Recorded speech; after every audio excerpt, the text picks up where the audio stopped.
Halo dan selamat datang kembali di pembahasan mendalam kita. Pernah nggak sih Anda ngerasa benar-benar didengarin gitu?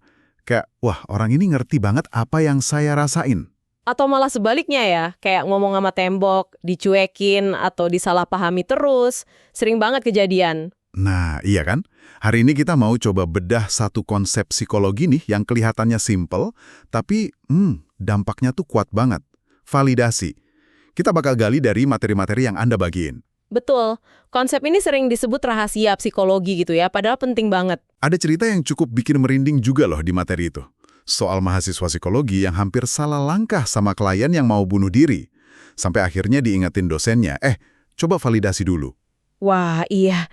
Itu nunjukin banget ya gimana komunikasi penerimaan ini bisa jadi pembeda krusial. Makanya, misi kita hari ini, ngertiin apa sih validasi itu sebenarnya, kenapa ini bisa jadi game changer buat hubungan dan komunikasi kita, dan gimana cara mulainya.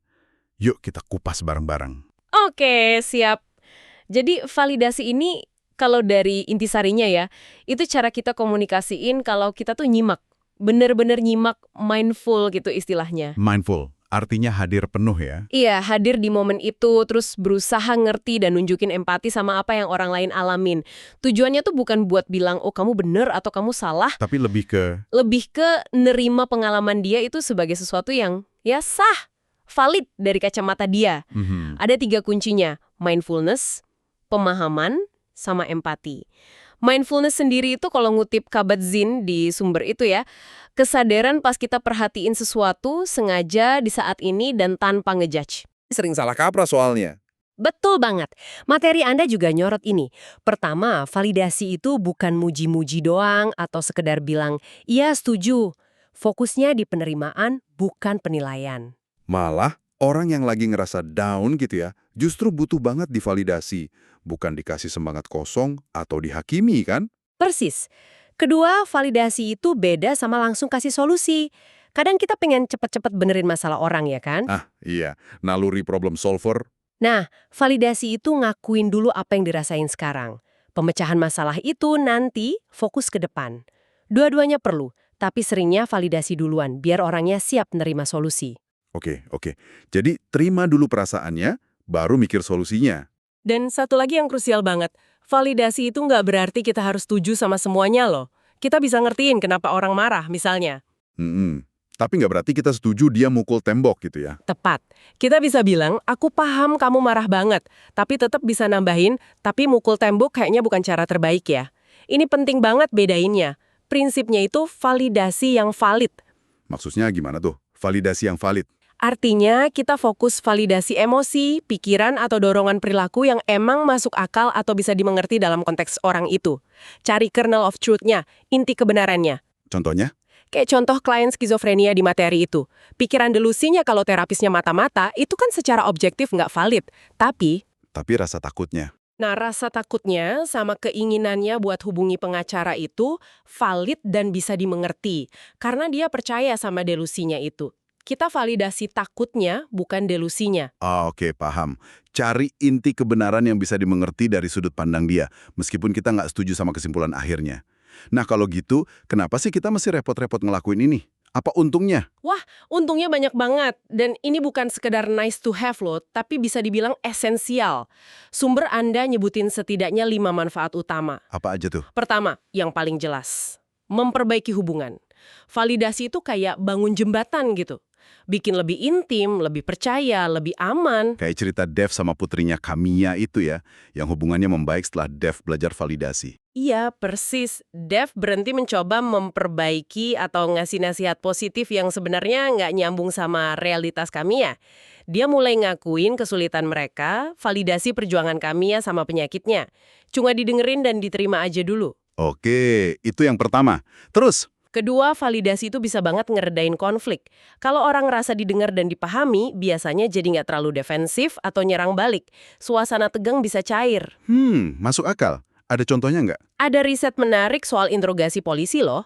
Ternyata pendekatan yang bangun hubungan baik, pakai elemen validasi kayak nyari kesamaan, nunjukin empati, itu lebih efektif dapetin info akurat dibanding maksa atau bentak-bentak. Wah, menarik ya. Bahkan di situasi se ekstrim gitu. Iya. Di layanan pelanggan juga sama. Teknik validasi sederhana bisa nurunin emosi pelanggan yang lagi marah. Oke, jadi memperbaiki hubungan, meredakan konflik. Ketiga, Yang ketiga ini agak unik. Validasi ternyata ningkatin pengaruh kita. Logikanya simple sih. Orang bakal lebih mau dengerin kita kalau mereka ngerasa kita udah ngertiin mereka duluan. oh iya ya, kayak dia udah dengerin gue, sekarang giliran gue dengerin dia gitu. Kurang lebih gitu. Ada riset soal remaja yang lebih terbuka ke ibunya kalau ibunya sering validasi. Bahkan sama orang asing pun, validasi di awal bisa bikin mereka lebih terbuka. Balik ke Dev dan Kamia tadi, Dev akhirnya bisa ngasih saran yang didengar karena Kamia ngerasa ayahnya ngerti dia. Manfaat keempat apa nih? Ini katanya agak paradoks ya. Betul. Manfaat keempat, validasi itu mendorong perubahan perilaku positif. Loh, kok bisa? Bukannya validasi itu soal nerima kondisi sekarang? Nah, iya. Gimana tuh? Ya, tapi justru penerimaan itu sering jadi fondasi buat perubahan. Validasi itu kayak reinforcement atau penguatan positif yang kuat banget. Sumber Anda bahkan nyebut penelitian kalau validasi dari orang tua bisa jadi pelindung buat remaja dari kekerasan pas pacaran. Serius? Sampai segitunya dampaknya? Iya, cukup mengejutkan kan? Itu nunjukin dalamnya efek rasa diterima. Oke. Terus yang kelima? Yang kelima ini nyambung ke bagian penting lain. Validasi itu ningkatin welas asih pada diri sendiri atau self-compassion. Ternyata latihan validasi orang lain itu bisa ngubah cara kita ngadepin diri sendiri juga. Makin bisa nerima orang lain, makin gampang nerima diri sendiri. Wah, lengkap banget ya manfaatnya. Dan ada tambahan konteks fisiologisnya juga loh. Riset nunjukin kalau kita dapat validasi, respon stres di badan kita kayak detak jantung, keringat, itu bisa turun. Oh ya. Iya. Jadi bagian otak buat mikir jernih dan lihat perspektif lain itu bisa kerja lebih baik. Sebaliknya, kalau diinvalidasi stresnya naik, jadi makin susah mikir, bawaannya pengen reaktif aja. Pantesan kalau invalidasi terus-terusan bisa bahaya ya.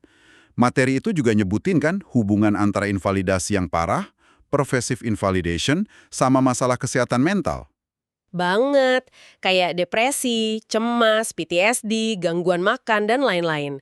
Bahkan ada yang bilang, krisis kesehatan mental sekarang ini sebagiannya ya krisis validasi. Termasuk juga invalidasi soal identitas ya. Kayak identitas ras, orientasi seksual, gender, yang sayangnya masih sering terjadi. Tepat sekali. Invalidasi identitas itu dampaknya nyata ke kesehatan fisik dan mental, di luar diskriminasi lain yang mungkin udah mereka alamin. Ini nunjukin betapa mendasarnya kebutuhan kita buat diakui dan diterima apa adanya. Oke, jelas banget sekarang kenapa validasi ini penting.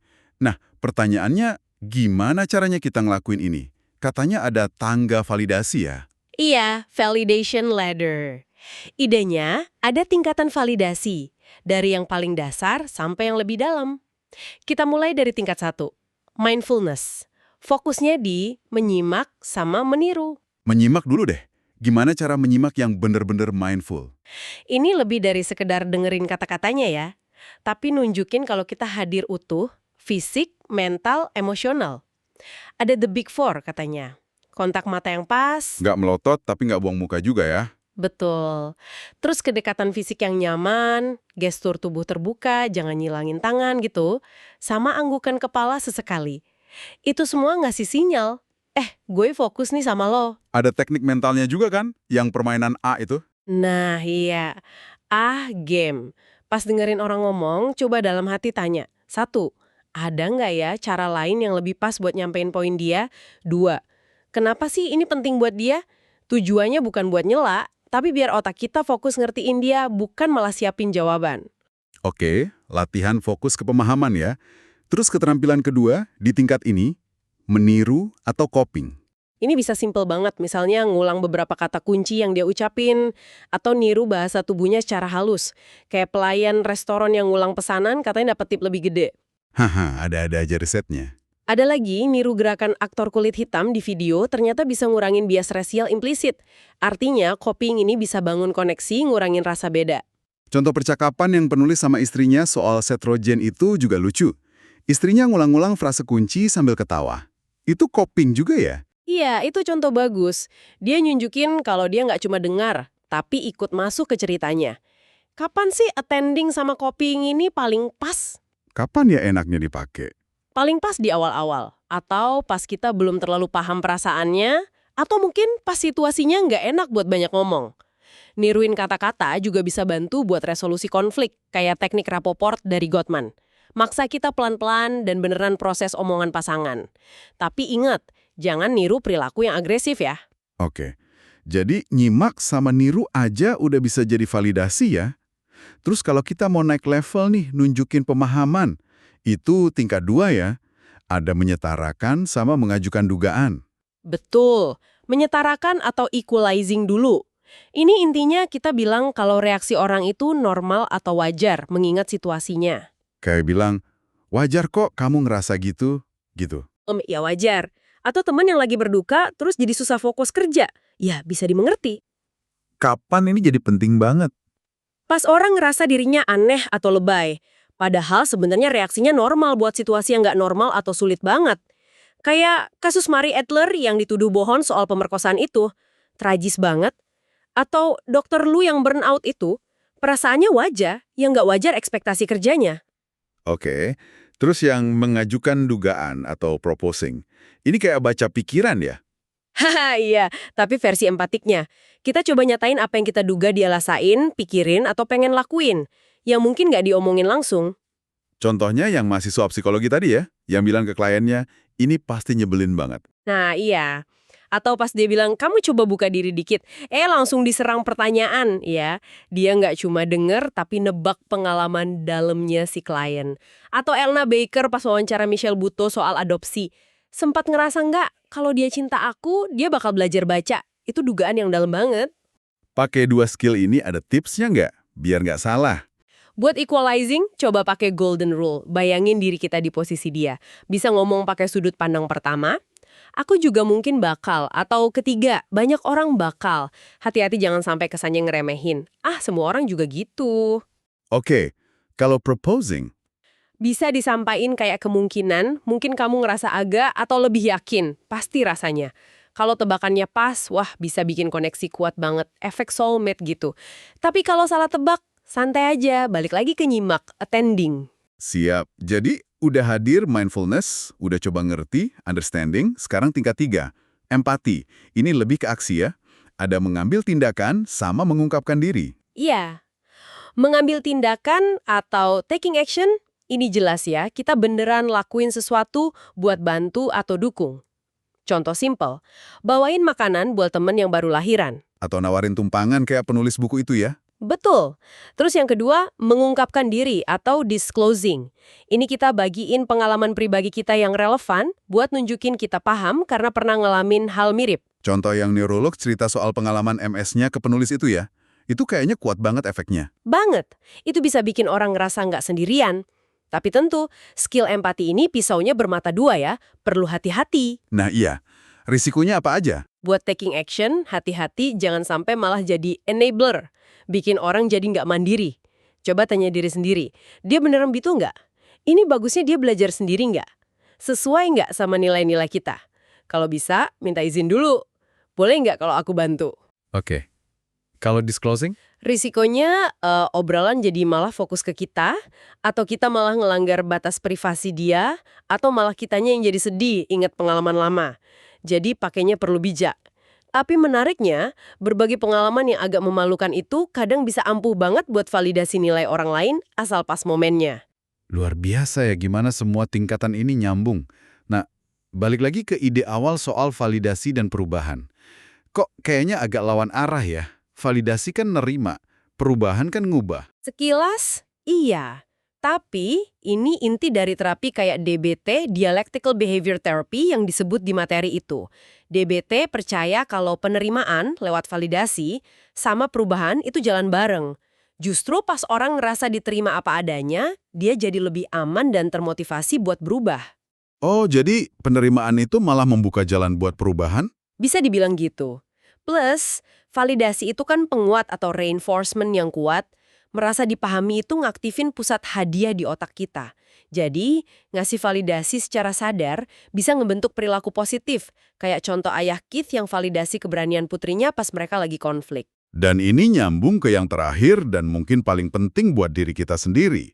Validasi diri atau self-validation. Nah, Ini dia, pada dasarnya kita pakai semua skill tadi, attending ke perasaan kita, coping, ngasih nama emosinya, contextualizing, equalizing, ngertiin kenapa kita ngerasa gitu atau bilang itu wajar, emoting, nunjukin kebaikan ke diri sendiri, taking action kalau perlu, tapi ke pengalaman internal kita.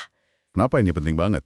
Ini penangkal buat kritik diri yang jahat itu, bisa ngurangin kita muter-muter di pikiran negatif terus, rumination, dan malah bisa ningkatin motivasi buat belajar dari salah, bukan malah tenggelam dalam rasa bersalah atau malu. Gimana cara prakteknya? Kasih contoh dong. Misal lagi kecewa nih, attend. Oke, aku lagi kecewa. Copy. Ini rasa kecewa. Contextualize, equalize. Wajar kecewa, harapanku nggak kesampean. Atau banyak orang juga bakal kecewa kok. Emote, taruh tangan di dada, tarik napas. Take action, mikir, aku butuh apa ya sekarang? Istirahat, ngobrol sama temen. Penulis buku itu cerita dia pakai ini pas hadapi diagnosis MS atau kankernya. Ini latihan ulas asih ke diri sendiri yang aktif. Jadi kesimpulannya, validasi itu bukan cuma soal baik hati atau setuju aja ya, tapi keterampilan komunikasi aktif. Hadir penuh, usaha ngerti, nunjukin empati, buat nyampein penerimaan ke orang lain, dan juga ke diri sendiri. Betul. Dampaknya nyata ke hubungan, konflik, cara kita ngomong, dorongan buat berubah, dan hubungan sama diri sendiri. Keterampilan kayak nyimak pakai permainan A, bilang kalau reaksi itu wajar atau equalizing, atau berbagi cerita pribadi disclosing pas momennya, itu alat-alat yang bisa kita latih terus. Mungkin buat penutup nih, ada satu hal buat direnungin. Kita semua kan dasarnya pengen banget diterima dan dimengerti ya. Coba bayangin deh, kalau minggu ini Anda sengaja coba pakai satu aja skill validasi ini. Misalnya, Misalnya, coba lebih fokus nyimak pakai permainan A pas pasangan lagi cerita. atau coba equalizing rasa frustrasi Anda pas macet. Atau coba ngertiin kenapa sih kolega itu kok nyebelin banget, apa ya konteksnya. Cuma dalam satu momen aja. Perubahan kecil apa ya yang mungkin terjadi? Nah, itu dia pertanyaannya. Apa efeknya buat Anda, buat orang lain, atau buat hubungan Anda? Sesuatu buat dipikirin bareng-bareng. Pertanyaan yang bagus banget buat kita semua. Terima kasih banyak sudah menyimak pembahasan mendalam kita kali ini. Semoga obrolan ini ada manfaatnya ya. Sampai jumpa.